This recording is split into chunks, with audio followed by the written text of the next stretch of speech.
Bueno, hoy tenemos al jefe aquí, don Julio Ariza, presidente de esta casa. Todo suyo, el toro en suertes. Viene usted a hablarnos de algo complicado. Ya le veo. No, es que hemos comentado usted y yo que efectivamente lo que está en cuestión en este momento es la propia estructura del Estado, la propia supervivencia del Estado. Yo recuerdo que había una definición en derecho político, y yo lo di con un viejo maestro que estaba en de Maurice Duverger. No, el Duverger era el constitucional, pero el político que dábamos justo cuando acababa de morir Franco decía que el Estado era un grupo territorial duradero, fundamentalmente comunitario y estrictamente delimitado, en cuyo seno, sobre una población con creciente homogeneidad y sentido de autopertenencia, se desarrollaban las labores de provisión y previsión social. Si analizáramos frase a frase la definición de aquel Estado, veríamos que lo más importante era que lo que permitía la continuidad, la paz y la estabilidad eran las instituciones, porque las instituciones es, en una sociedad, aquello que permanece. Mientras las personas van pasando, recuerda la canción de Julio Iglesias, unos que vienen, otros que se van, ¿se acuerda? Sí. La vida sigue igual. Bueno, pues unos que vienen, otros que se van, pero el Tribunal de Cuentas sigue. Sí, bueno, sigue. El Senado sigue siendo inútil. Bueno, sí. Pero las instituciones, la Fiscalía General del Estado sigue, la Dirección General de la Policía sigue. Es decir, las instituciones, lo que permanece, continúa. Y continúa inatacable, inatacado, inalterable, porque es aquello que dota de estabilidad y proyecta la continuidad en la sociedad de aquello que han hecho las generaciones anteriores. Lo que pasa es que en esos estamentos falta autorrespeto. Puede o campea el corporativismo, puede o campea el aprovechamiento de la condición que uno tiene de fiscal, de juez, de periodista, de muchas cosas. No solo en el Estado hay problemas, pero desde luego el descarajote que lleva el Estado es monumental. Resulta que una señora que no vale para ser juez, la señora esta Rosell de Gran Canaria, sí vale para ser diputado. Oiga, explíquemelo bien. Explíquemelo bien, ¿cómo es esto? Hombre, sus libertades, sí, bien, de acuerdo, pero si está separada de la función jurisdiccional, ¿puede ser diputada? Vamos a ver, la democracia, en derecho constitucional se estudiaba, es una forma de dotarse de un gobierno en una sociedad. Es decir, una sociedad puede decidir que la forma que tiene de construir un sistema de gobierno es que cada uno de los que forman parte de esa sociedad individualmente tenga derecho al voto y voten a una persona. Bueno, ¿vale? Pero, por ejemplo, siga, termine. Eso tiene pasos intermedios, es decir, lo que pueden hacer es elegir, estos de aquí abajo eligen a unos de arriba, que son los que a su vez eligen al de arriba. En el caso del presidente de los Estados Unidos se trata de una democracia directa, pero en el caso, por ejemplo, de el presidente de la República Francesa, pues no, lo que elige son una serie de diputados, ¿vale? O aquí, bueno, pues tienes un sistema que es democrático y sin embargo al jefe del Estado no se le exige, no se le elige democráticamente, sino que democráticamente se decide que aceptamos que haya una sustitución por herencia, ¿de acuerdo? Lo que está pasando aquí es que una democracia, como una forma de gobierno de un Estado, depende mucho del régimen de creación de opinión pública que tengas. Es decir, se supone que aquellos que votan están formados e informados suficientemente para constituir un cuerpo lo suficientemente creíble, sólido, serio, que permita que sus decisiones como cuerpo democrático sean razonables, sean aceptables y sean buenas. Sí. Si tú permites que el cuerpo que toma las decisiones básicas, ese cuerpo democrático, se nutra en la construcción de su opinión de fuentes contaminadas, de fuentes envenenadas, de fuentes manipuladas, te encuentras con cosas como lo que ocurría, por ejemplo, en la Alemania de Hitler en 1933. Es decir, la Alemania de Hitler de 1933 era impecablemente democrática y absolutamente no democrática. Y construyó un régimen impecablemente totalitario. Claro. El más totalitario junto con el de Stalin que se había construido en el mundo desde que el mundo es mundo. Y el que peores consecuencias trajo. ¿Era ese un régimen democrático? Sí.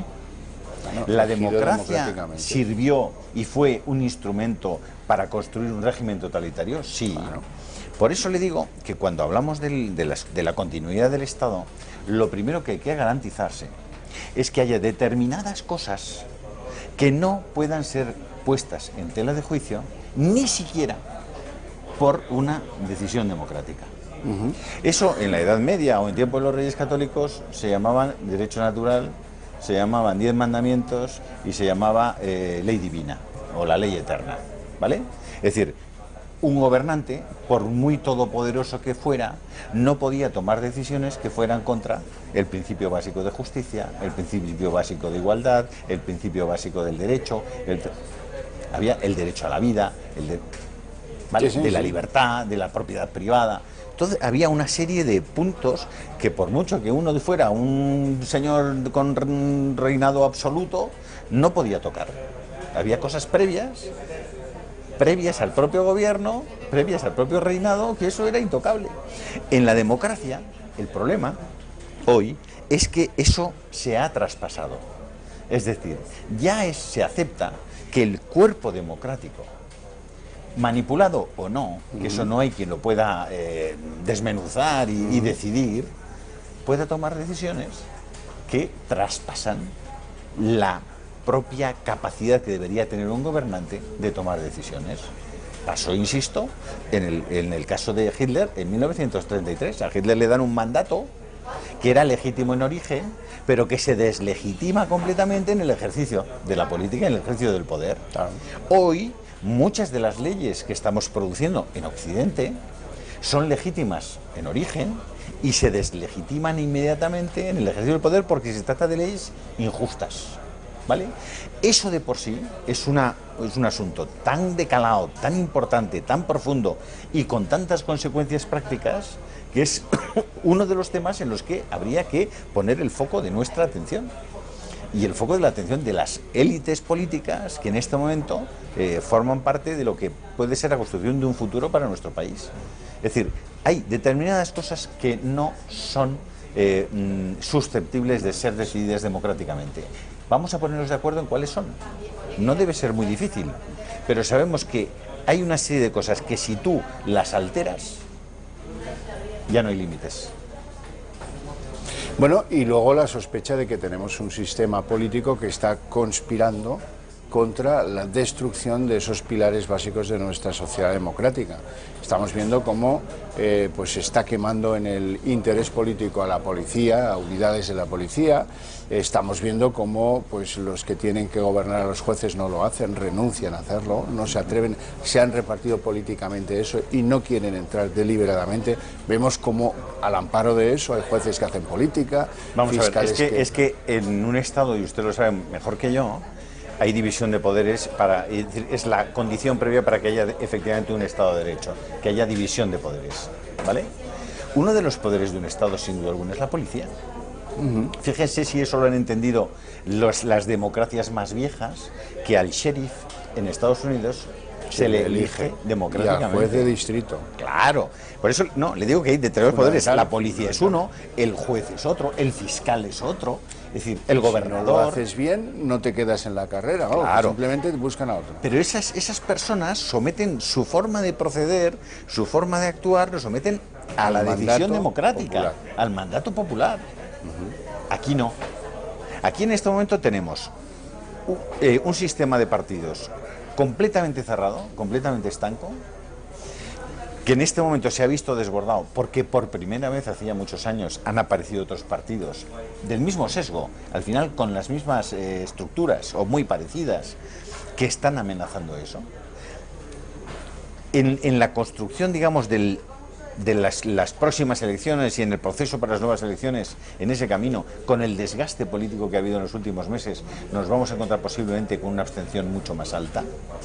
Esa abstención mucho más alta, los dos grandes partidos saben que les beneficia, porque por ley don, el que sale perjudicado al final es el más perjudicado es el cuarto y después el tercero en votos, y el más beneficiado es el primero y luego el segundo. Por tanto, se pueden encontrar con que, pues, por efecto de la ley DON, no porque tengan un solo voto más, sino por efecto de la ley DON, tengan un cierto beneficio.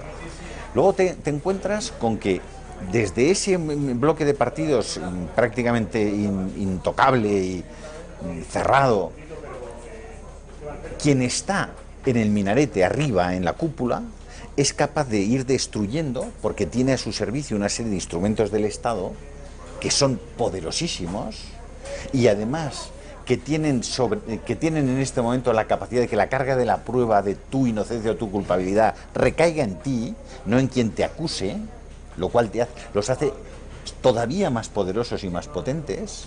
Resulta que son capaces de coger y en la medida en que aparecen o pueden aparecer posibles adversarios políticos en ese entorno, los van destruyendo. ¡Pumba! Oye, Núñez Feijóo, foto del como si fuera un juego de rol. Soria, no cae por Panamá, Soria, no, cae por Jersey. Y lo de Jersey no lo tenían los papeles de Panamá, lo de Jersey lo tenían otros, que son los que lo sacan. Aznar, que también conviene que sea demolido, por si acaso. ¡Bumba! ¿Y qué se va utilizando? Se van utilizando los medios de comunicación que tú mismo también controlas. Porque esos medios de comunicación también tienen debilidades. Es decir, en un sistema humano todos tienen debilidades. ¿Se acuerdan la película de Todos a la cárcel? Aquella película, no sé de quién era, de Todos a la cárcel, y acaban todos porque todos, o uno había ido en el autobús sin pagar, el otro había tal, el otro una herencia, se había quedado lo de su hermano, el otro... Bueno, pues...